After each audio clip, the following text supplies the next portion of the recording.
primarily done in California, primarily, influenced by Stanford. And then you had, the Silicon Valley 2.0, which, I think will go down as where you have division, very few people got wealthy.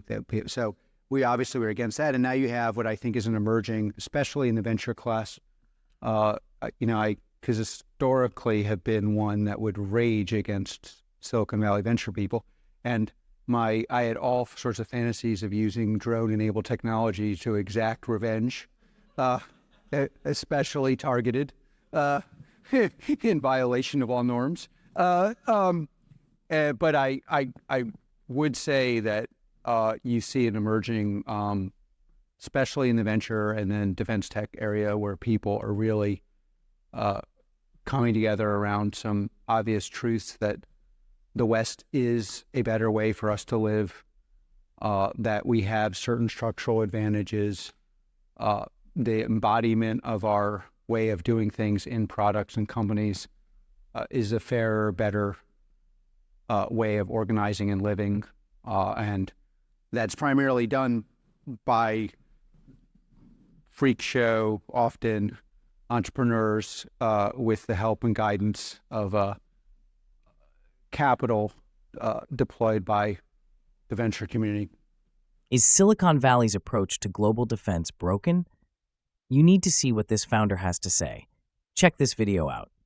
It's always, yes, we were ahead of a lot of things, and I'd like to believe we're still ahead on a certain number of things, but I do feel like, I think a lot of companies now would rally around providing the government with the best technology that would not have when we did it.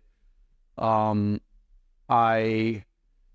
think there's a whole term I hate, ecosystem of tech patriots. Quite frankly, I think we've embarrassed the hell out of people who took the other side and they look like idiots. So Silicon Valley does have a Achilles heel. It hates looking stupid. So, we kind of helped there.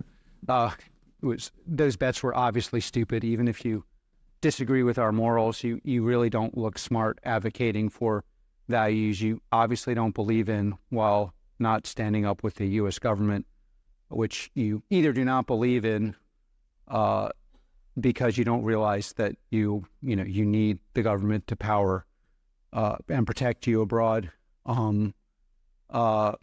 or you're just manipulating people because the thin ideology that you can use to convince people you're good while getting them to work or protest for you for free is obviously it's not convincing anymore. On Ukraine is just, so we've been involved in a lot of these battles. Ukraine has been more, it's like you have this divide between the elite and non-elite. I think the elite is very pro-Ukraine, so that the courageous part was going and maybe getting killed, but I don't think the courageous part, there was a lot of courage in being pro. It's interesting to hear about the way the tech industry views its involvement with the government.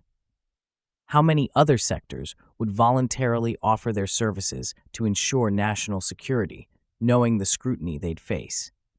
Palantir's willingness to support the government while others remain hesitant speaks volumes about their commitment to both innovation and national protection. Because most people seem to agree with us, even though they didn't want to go absorb the risk. Also, Palantir builds products that are actually products and actually work. So that's an environment where your stuff has to work now.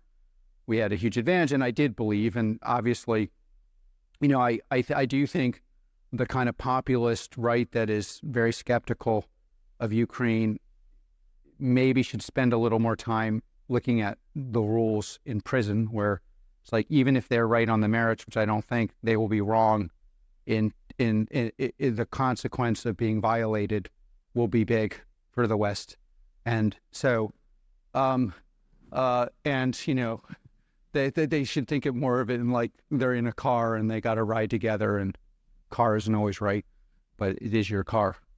That's prison jargon. But in any case, I think that is actually how the world works. I think living abroad, also I spent a lot of my life in Europe.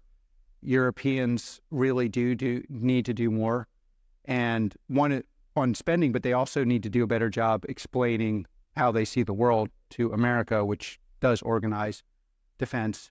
Israel, I would say, I'm pro-West, so these things fall from that.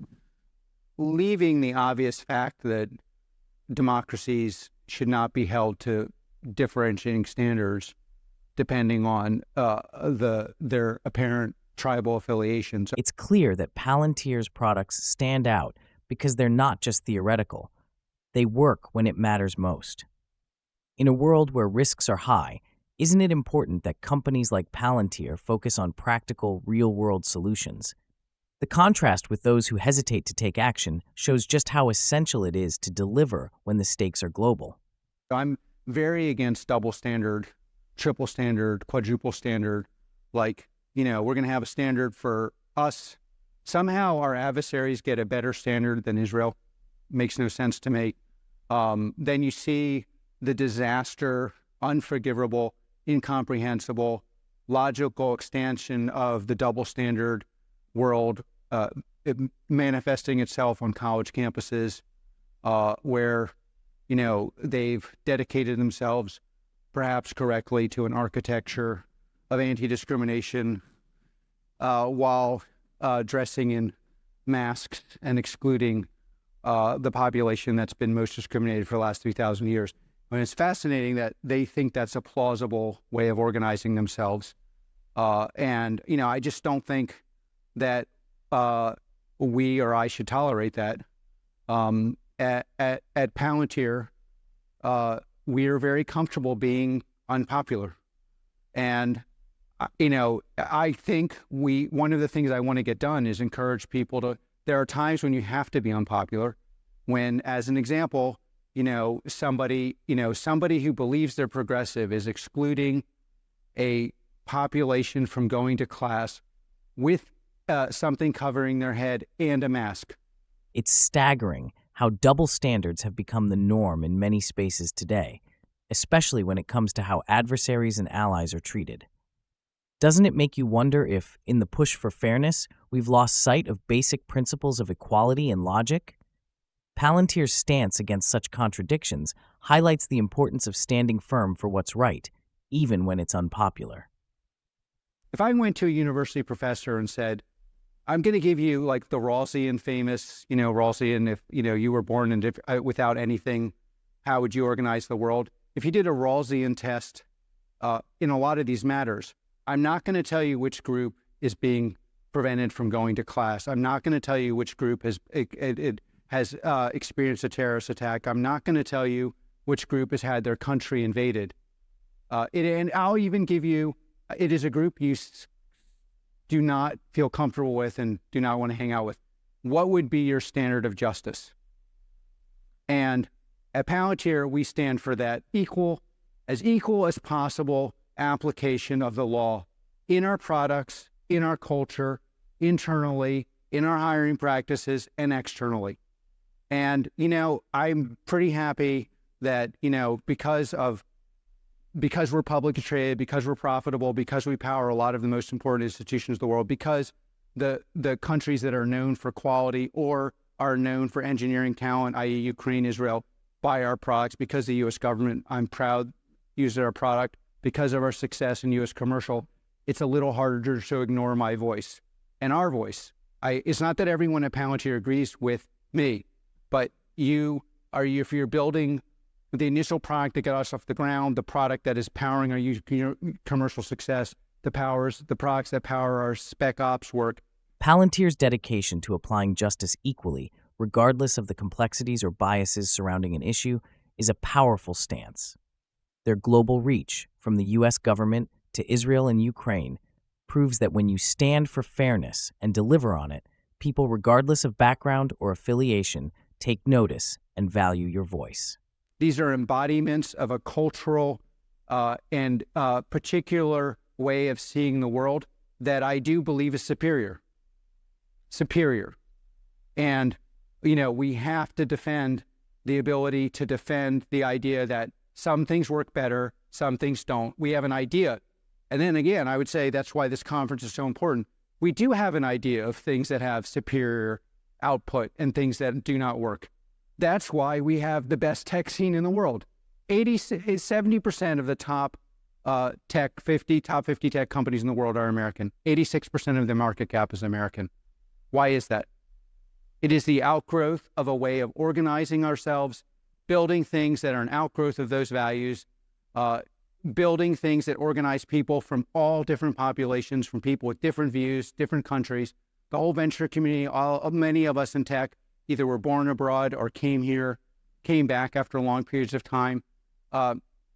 That system of building things is and the embodiment of it in companies that are disruptive, because they can create value that is at least an order of magnitude greater than their current way of creating value.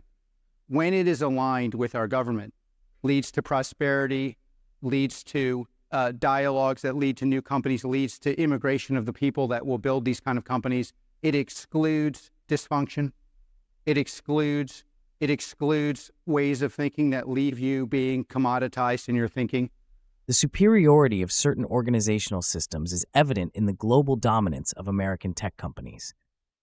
Palantir's success is a testament to the values of innovation, collaboration, and efficiency that power the American system, creating companies that disrupt industries and lead to prosperity. Their commitment to building value, both internally and globally, aligns with a vision that has proven transformative. Israel, Ukraine, Maven are outgrowths of that philosophy. That's not particularly a one issue being different than another. And in almost all cases, Maven supporting the army, we were protested every day in Silicon Valley. What you mostly heard was, I kind of agree with you, but lots of people are going to yell at you, and maybe you shouldn't do this. And I would also say, a lot of the people who think that way believe the other side can't win. If you don't believe the other side can't win, look at Colombia. There is literally no way to explain the investment in our elite schools, and then the output is a pagan religion of mediocrity and discrimination and intolerance and violence. So the other side can win. And this is one of the things we have to keep in mind in Silicon Valley is just because you're not, we were all saying we won't hire those people, but you're not hiring them anyway. So it's not a sanction that works. They still can win. They're not hireable in Silicon Valley. They still can win. When Silicon Valley protests and warns about the consequences, how often do we see this fear stem from a misunderstanding of what's at stake? If the other side can win, as seen with Columbia's output, then how do we ensure the right values take precedence? Palantir's unwavering stance in challenging these ideas, regardless of the opposition, is a reminder that sometimes the hardest decisions lead to the most impactful change. And it's something that, and like the way we win is by producing products that are indisputably valuable. So valuable that you cannot ignore that they will change the game, the playing field, and reorient the playing field in ways where we do even better. And that's true on the battlefield with our adversaries. It's true on the battlefield of our ideas. It's true on the battlefield of recruiting. We all recruit against each other. How do we win? Well, we're like, my idea is better than yours. My execution is better than yours. My company is a better place to be an individual. Your company, that's how you win. Palantir's commitment to creating products of undeniable value is the core of their strategy.